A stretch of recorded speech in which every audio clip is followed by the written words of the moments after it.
Good Monday morning. Welcome back to Breakfast Television. Devo Brown here with you since 6-0 is off today. And we bring in the one, the only from CityNews 680, Mike Eppel. Good morning, sir. Hello. Good morning, Devo. How you doing? I'm doing well, thanks. It's a good but busy weekend. Look, whenever they say something about interest rates, people panic.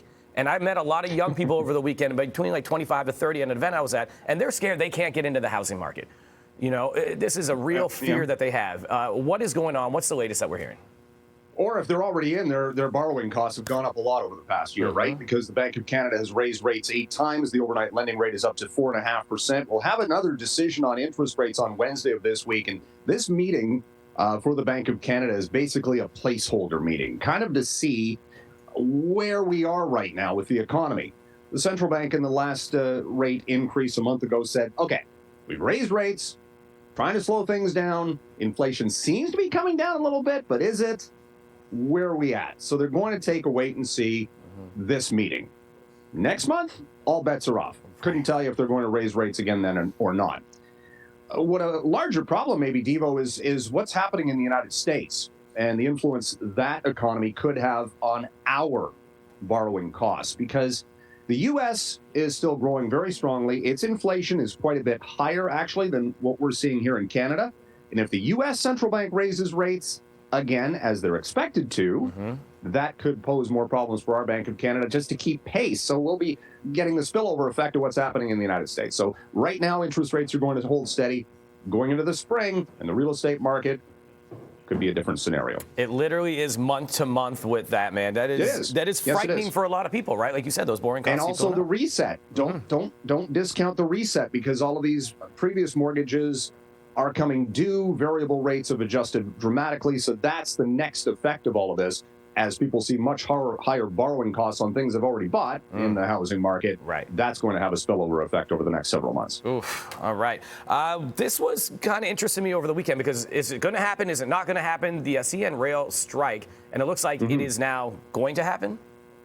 Yeah, they're set to walk off the job. 3,000 workers or thereabouts under Unifor at CN March 21st. The contract talks came to kind of a stalemate, because the company, according to the union, is looking for concessions after a year where CN made really good money and the economy is still rolling right along, and CN and its competitor CP are doing quite well. A sticking point, though, was kind of interesting, that CN wants to raise the early retirement age from 55. That's kind of a perk that a lot of companies with pensions have offered for years. But I think this points to a larger picture, larger issue, Devo, because we're seeing pressures on pensions worldwide. In France, for example, massive strikes there expected again today, because the government wants to raise the pension eligibility age from 62 to 64. Here in Canada, it's at 65 for OAS and CPP, but that could be up for debate. They tried to raise it a number of years ago under the Harper administration, pulled that back. But as the population ages, that puts more pressure on these pension plans. And the other thing, too, is from CN's standpoint, they don't want people to retire early. They're having a labor shortage just like everybody else. They want workers to stay on the job longer if possible. So those early pension benefits, not as beneficial to the company, I suppose. And it's going to cost a long time to fund them the longer people live. We got about 60 seconds here, Mike. TikTok, talking about the opposite end of things. TikTok making a lot of money. Yeah, they are. The in-app purchases, I found this a fascinating statistic from Forbes magazine. $1.5 billion in in-app purchases for TikTok last year, which is $200 million more than Snap, Instagram, Facebook, and Twitter combined. So that tells you the integration and user activity on TikTok compared to the other social media platforms, Devo. And you think that TikTok wants to be banned by any government from a user standpoint?